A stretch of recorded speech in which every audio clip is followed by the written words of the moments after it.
En el verano de 1832, estando en el Palacio de la Granja, Fernando VII cae gravemente enfermo.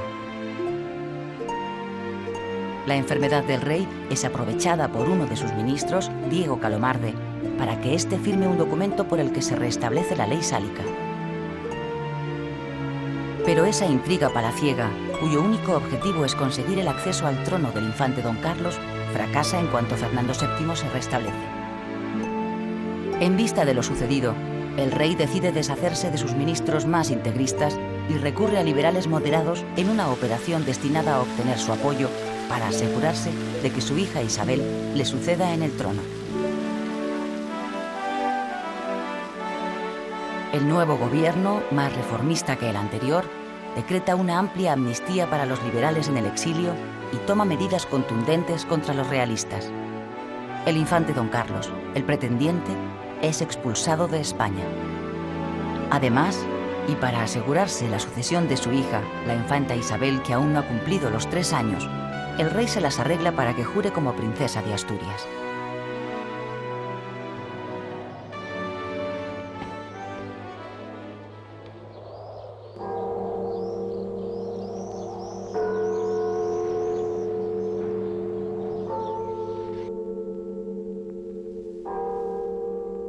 El 29 de septiembre de 1833, con la llegada del otoño, muere en el Palacio de la Granja Fernando VII.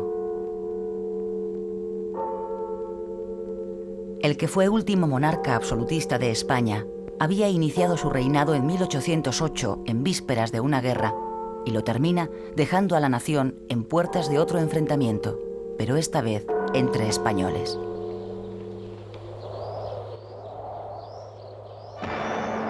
Mientras su cuerpo es enterrado en el Escorial, su hermano don Carlos, que no reconoce a su sobrina Isabel como nueva reina, se autoproclama rey y se subleva.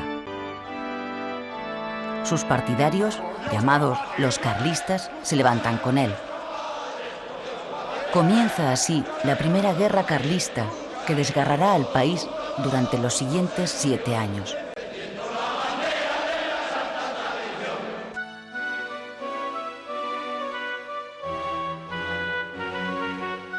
María Cristina, viuda del rey Fernando VII, pasa a ser reina regente hasta que su hija Isabel, que en ese momento tiene 3 años, llegue a la mayoría de edad.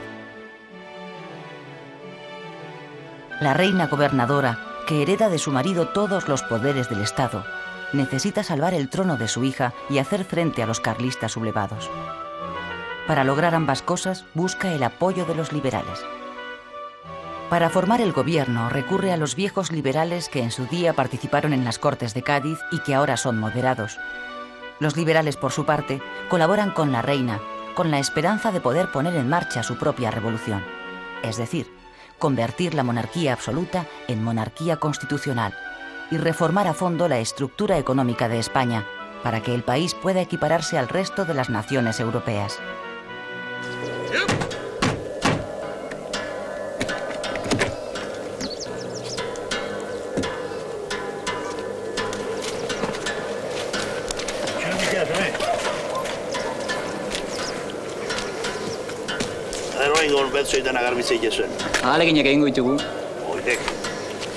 Jose! Tori eta jantzi eskapulario hau, etzazu behin ere kendu. Baletatik libratuko zaituta. Con el pretexto del pleito sucesorio, se enfrentan en el campo de batalla 2 visiones de España, 2 formas de entender el Estado, el gobierno y la sociedad.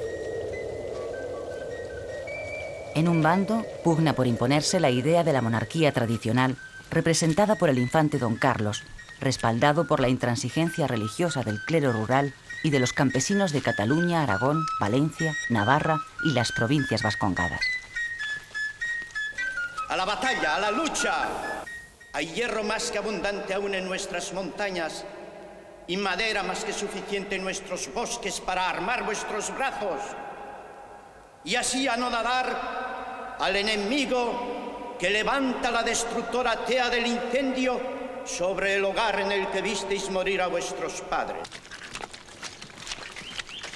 ¡Fusiles en ristre! ¡Vamos! ¡Vamos! En el otro bando se alza la idea de la España liberal, heredera de la Ilustración y las Cortes de Cádiz, que cuenta con el aparato del Estado, con el apoyo del ejército regular, con el entusiasmo de la burguesía y con el favor de la nobleza. ¡A por esos bastardos! ¡Vamos!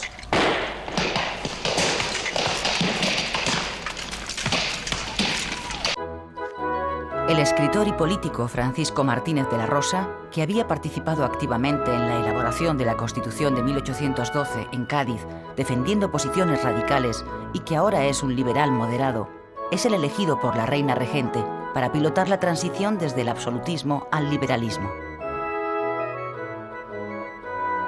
Lo primero que hace Martínez de la Rosa es elaborar el llamado Estatuto Real de 1834, por el que se convocan unas nuevas Cortes. En realidad, se trata de un sucedáneo de Constitución, destinado a conseguir que la corona comparta una mínima parte de su poder con los representantes de la nación. Las nuevas Cortes quedan formadas por dos cámaras, la Cámara de Procuradores y el Estamento de Próceres, origen del Senado actual, que lo preside el ya anciano general Castaños, héroe de la guerra contra los franceses. El Estatuto Real, que no es bien acogido por los liberales radicales que quieren una auténtica constitución, durará poco. No es el caso de otra de las medidas tomadas por los liberales moderados. El ministro de Fomento, Javier de Burgos, inicia por entonces el proceso por el que se centraliza y se moderniza la administración del Estado. Para ello, establece la división del país en 49 provincias, que con muy pocas variaciones es la misma que tenemos hoy. Os digo que esos malos, falsos liberales no son ni serán nunca de los nuestros. Obligados por la amenaza que supone la guerra carlista, las dos facciones de los liberales, moderados y exaltados, comienzan a acercarse. Algunos liberales exaltados, que en esta época empiezan a llamarse progresistas, son llamados para entrar en el gobierno moderado. Uno de ellos, Juan Álvarez de Mendizábal, pasa primero a ocuparse del Ministerio de Hacienda y luego de la presidencia del Consejo de Ministros.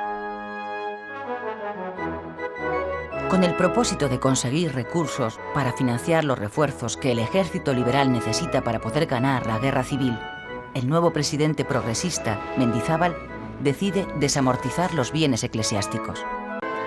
La Iglesia es la gran víctima de la desamortización. Y no solo porque pierde gran parte de sus bienes y pasa a depender económicamente del Estado, sino porque sufre las consecuencias del anticlericalismo incrustado en la sociedad liberal y la lentitud de las reformas políticas emprendidas por el gobierno de liberales moderados, que se habían estado turnando en el poder con los liberales progresistas, deciden a estos últimos a intentar recuperar las riendas del gobierno. Para ello, alientan un pronunciamiento militar. El golpe se produce en el verano de 1836 en el Palacio de la Granja, cuando un grupo de sargentos obliga a la reina regente a restablecer la Constitución de 1812, la PEPA. ¡Soldados! ¡Viva la Constitución! ¡Hijos hermanos españoles! ¡Viva la PEPA! Una vez en el gobierno, los liberales progresistas convocan Cortes Constituyentes que aprueban una nueva Constitución, la de 1837. Más moderada que la de Cádiz y muy parecida a las de nuestro entorno europeo, esta Constitución, hecha a la medida de los liberales radicales, establece la soberanía nacional, la separación de poderes y la aconfesionalidad del Estado, y reconoce los derechos individuales. Sin embargo, y con el fin de dar más estabilidad al nuevo régimen y poder continuar con las reformas económicas, el nuevo texto fortalece el papel de la corona y le da más protagonismo en el proceso político.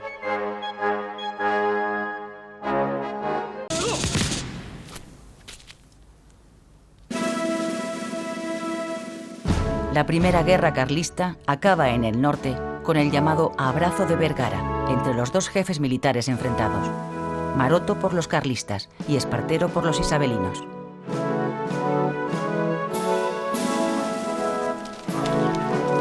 El general liberal se compromete a pedir al gobierno el mantenimiento de los fueros en las provincias vascongadas y en Navarra. Por su parte, el general carlista reconoce a Isabel II como reina, a cambio de que a él y a sus hombres les conserven sus empleos, grados y condecoraciones en el Ejército Nacional, al que quedan incorporados. Con la libertad de expresión recogida por la nueva Constitución liberal, comienza el despertar de la prensa. Los periódicos que nacen en esta época, más de 100, lo hacen con vocación política. Sus páginas están al servicio de uno de los dos partidos, de los liberales moderados o de los progresistas. Los generales liberales, vencedores de la guerra contra los carlistas, se convierten en los protagonistas absolutos de la vida política durante el reinado de Isabel II. Espartero, Narváez y O'Donnell, aclamados como héroes por el pueblo, premiados con condecoraciones y títulos nobiliarios, son llamados por los partidos para que ocupen sus presidencias respectivas. A sus órdenes. Sí, señor. Mire quién viene. Tanto los progresistas como los moderados buscan en los espadones militares la fuerza que les permita derribar a su adversario sin tener que acudir a las urnas. Y es que las elecciones son casi siempre ganadas por el mismo partido que las convoca. En ellas solo tiene derecho a participar los ciudadanos que pagan una determinada cantidad de impuestos al Estado. No más de 100.000 españoles en el mejor de los casos, según el nivel en el que se sitúe el listón. Los progresistas bajan el listón para ampliar la base electoral y los moderados lo suben para disminuirla. Servando tiene que estar. Que no está. Que sí, que tiene que estar. Que no está, hombre, que no está. Con el final de la guerra contra los carlistas, en 1840 se recrudece la batalla política entre los progresistas y los moderados que en ese momento están en el gobierno. ¡Silencio! Estos pretenden sacar adelante una ley de ayuntamientos por la que los alcaldes dejan de ser elegidos por los vecinos y pasan a ser nombrados por el gobierno. La medida perjudica a los progresistas, que son quienes tienen más alcaldías. A pesar de la fuerte oposición que desata la ley, la reina regente María Cristina, que siempre ha estado más cerca del liberalismo moderado, la sanciona con su firma. El general Espartero, en nombre de los progresistas, encabeza un pronunciamiento en contra de la regente. El ejército guarda silencio, es decir, no respalda a la reina.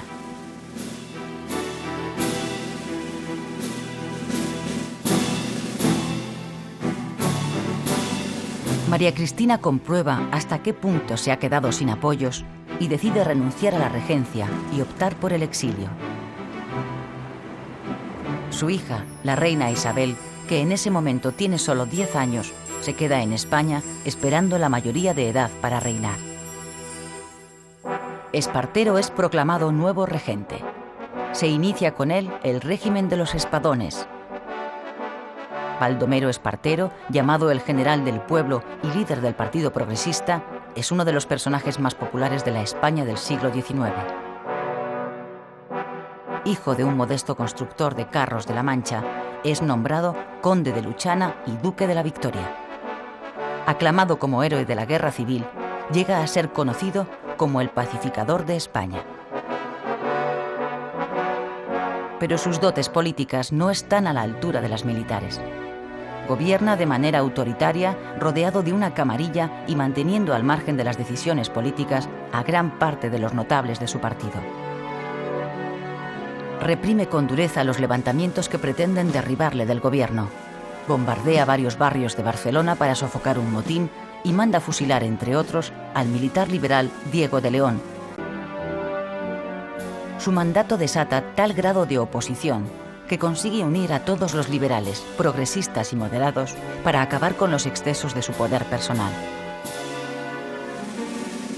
En julio de 1843, al grito de libertad o muerte, se produce un pronunciamiento contra Espartero que es apoyado por moderados y progresistas. Rápidamente se extiende por todo el país y acaba triunfando en Torrejón de Ardoz. Allí, el general Espartero, que se ha quedado sin apoyos, se reúne con el nuevo hombre fuerte de la política española, el general moderado Narváez, para pactar su salida hacia el exilio.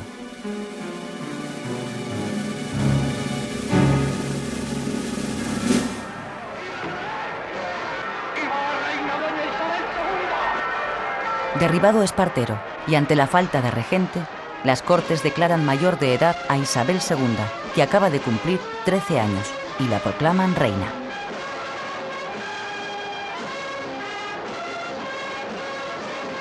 Muy pocas semanas antes asiste a uno de sus primeros actos oficiales.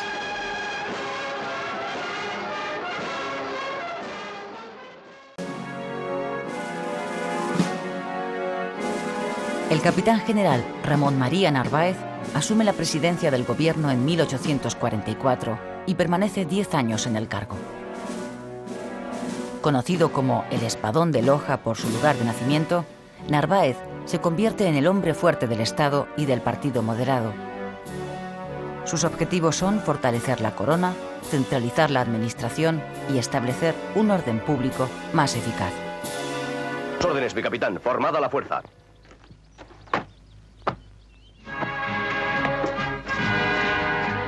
Una de las primeras medidas que toma el gobierno moderado de Narváez es la creación de la Guardia Civil, un nuevo cuerpo armado encargado de salvaguardar el orden público y la propiedad privada. La Guardia Civil sustituye a la Milicia Nacional, montada por los progresistas a base de voluntarios que dependían de los ayuntamientos. Su señoría es un solemne majadero. Poco después de su llegada al poder, los moderados comienzan a debatir una nueva constitución también hecha a su medida, que recoja el pensamiento moderado y elimine todo lo que huela a progresista. ¡Abajo el progreso! ¡Viva la Constitución! ¡Silencio! ¡Estoy en el uso de la... Al año siguiente, 1845, se aprueba la nueva Carta Magna. En ella se amplían los poderes del rey y la soberanía nacional pasa a ser compartida entre las Cortes y la Corona. La Constitución moderada suprime la Milicia Nacional y la autonomía municipal. Eleva el listón económico para la elección de diputados y vuelve a proclamar a la religión católica como propia de la nación española. ¡El obispo! ¡Ya viene el obispo! Los esfuerzos de los liberales moderados por reconciliarse con la Iglesia acaban fructificando en 1851 con la firma de un nuevo concordato con la Santa Sede. En él, Roma se olvida de las propiedades que le fueron arrebatadas a la Iglesia española por la desamortización de Mendizábal, a cambio de que la Hacienda del Estado se haga cargo del mantenimiento del culto y del clero y garantice a la Iglesia un trato privilegiado, tanto en el control de la moral pública como en la enseñanza. El gobierno moderado de Narváez continúa con su política liberal de hacer nación por distintas vías, promoviendo leyes iguales para todos los españoles, centralizando la administración y modernizando los impuestos. Para la tarea de adecuar los impuestos a los principios liberales, Narváez nombra ministro de Hacienda a Alejandro Mon, cuya reforma fiscal empieza por dar prioridad a los impuestos directos y acabar con las particularidades regionales. En 1850, la reina Isabel II inaugura la que a partir de entonces será la sede de la soberanía nacional, el Congreso de los Diputados. Esta fotografía, tomada a mediados del siglo XIX por el inglés Charles Clifford, muestra cómo quedó finalmente el edificio. El sueño de los liberales de conseguir una nación de ciudadanos libres, iguales ante la ley y soberanos, se hace realidad en este palacio del liberalismo, en el Congreso de los Diputados. Isabel II acaba rodeándose de una camarilla palaciega poblada de frailes reaccionarios, monjas milagreras y nobles intrigantes. Es la llamada Corte de los Milagros. La reina vive muy influenciada por esta camarilla, tanto que con frecuencia llega a saltarse la Constitución para intervenir en la gestión de los gobiernos y dirigir su política. La reina favorece con sus decisiones a los liberales moderados. Los liberales progresistas llevan alejados del poder desde que ella subió al trono 10 años atrás.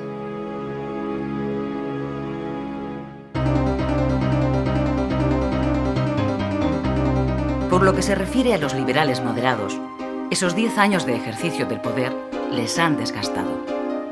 Sobre todo por la intransigencia de su líder político, el general Narváez, quien finalmente es obligado por los suyos a retirarse a un segundo plano. Las divisiones internas y los enfrentamientos dentro del partido moderado llevan la inestabilidad política a España, que padece una sucesión de gobiernos cada vez más débiles y más autoritarios.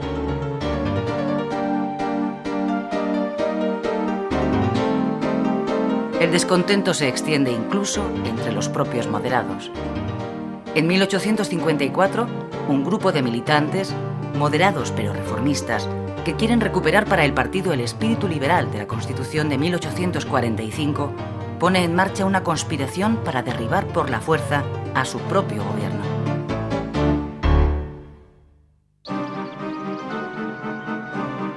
El levantamiento contra el gobierno se produce en junio de ese año, 1854, en Vicálvaro, pueblo cercano a Madrid.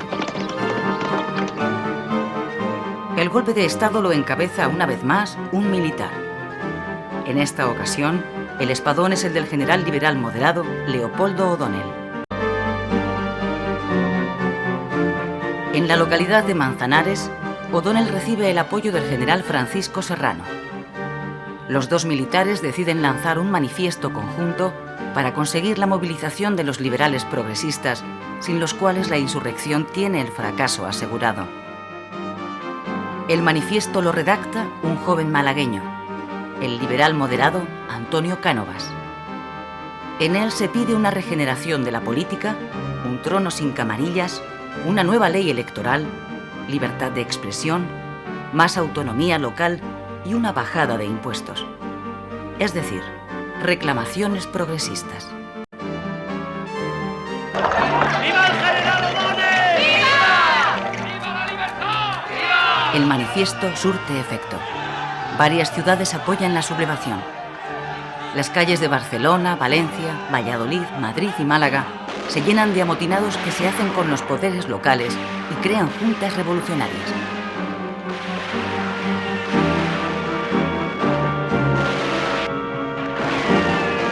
Durante el mes de julio de 1854, el alzamiento popular se extiende por el país y se hace más virulento.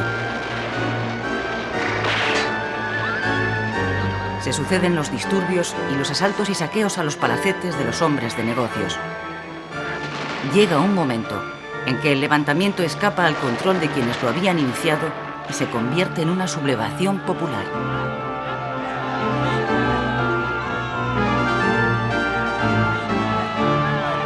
La reina, que siente que su corona se tambalea, se resigna a llamar en su auxilio al que fuera prestigioso líder de los progresistas, el general Espartero. Espartero vive desterrado en Logroño desde que volvió del exilio.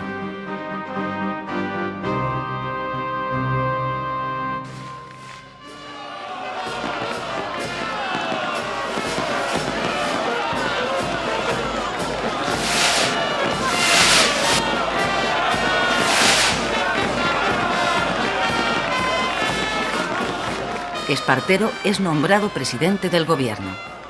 Con él, vuelve al poder el Partido Progresista después de haber permanecido 11 años en la oposición.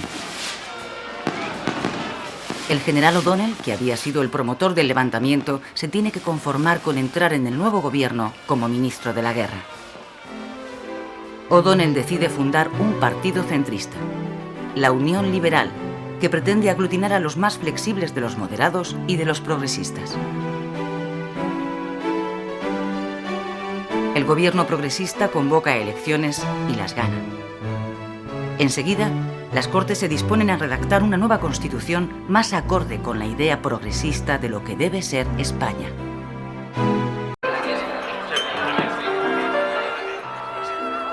En los cafés, que siguen siendo los termómetros políticos del país, arrecian las críticas contra el gobierno, y no solo por parte de la derecha. A la izquierda de los progresistas está creciendo un movimiento político cuyos adeptos no están dispuestos a que se traicione el espíritu de la revolución. Son los demócratas. ¡Por la revolución! ¡Por la revolución! ¡Brindemos! El Partido Demócrata, nacido en la década anterior de una escisión del Partido Progresista, reivindica el sufragio universal y la libertad de asociación y de conciencia. Y estoy seguro de que me permitirán. La mayor parte de sus miembros son republicanos. Su figura más conocida es la del catedrático universitario Emilio Castelar. En el verano de 1856 estalla una nueva revuelta social en varias ciudades. El gobierno progresista comete graves errores en la resolución de esos conflictos. Eso es aprovechado por el general O'Donnell, apoyado por la reina Isabel II, para dar un golpe de Estado y hacerse con el poder. Lo primero que hace O'Donnell al llegar al gobierno es disolver las Cortes, de mayoría progresista, convocar nuevas elecciones y restablecer la Constitución de 1845. El general Leopoldo O'Donnell, fundador y líder del partido centrista Unión Liberal, va a ser el nuevo hombre fuerte de los próximos años y aplicará una política de libertad y orden.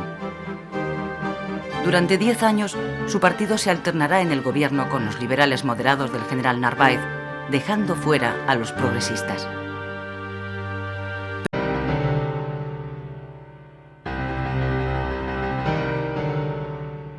Los progresistas y los demócratas quedan completamente apartados del poder. En vista de eso, optan por no participar ni siquiera en las elecciones y se dedican a la agitación y a la conspiración como vía para intentar recuperar el mando político. Los sucesivos gobiernos, cada vez más breves y cada vez más débiles, recurren como única respuesta a la represión.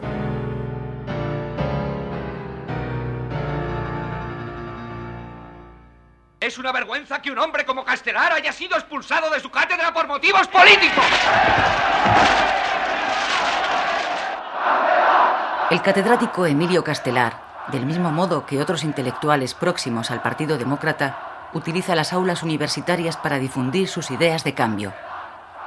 Pero el gobierno de Narváez no está dispuesto a consentir los efectos que provoca el ejercicio de la libertad de cátedra de los profesores. Yo les prometo que estudiaré su petición.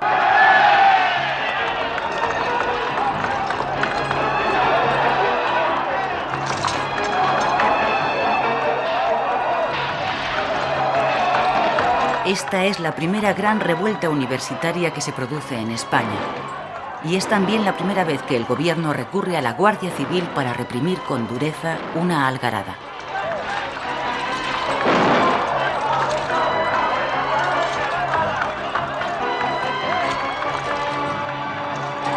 Tanto la oposición como los ciudadanos reaccionan con indignación ante lo sucedido. ¡Viva la República! ¡Viva! ¡Silencio! Vamos, hijo.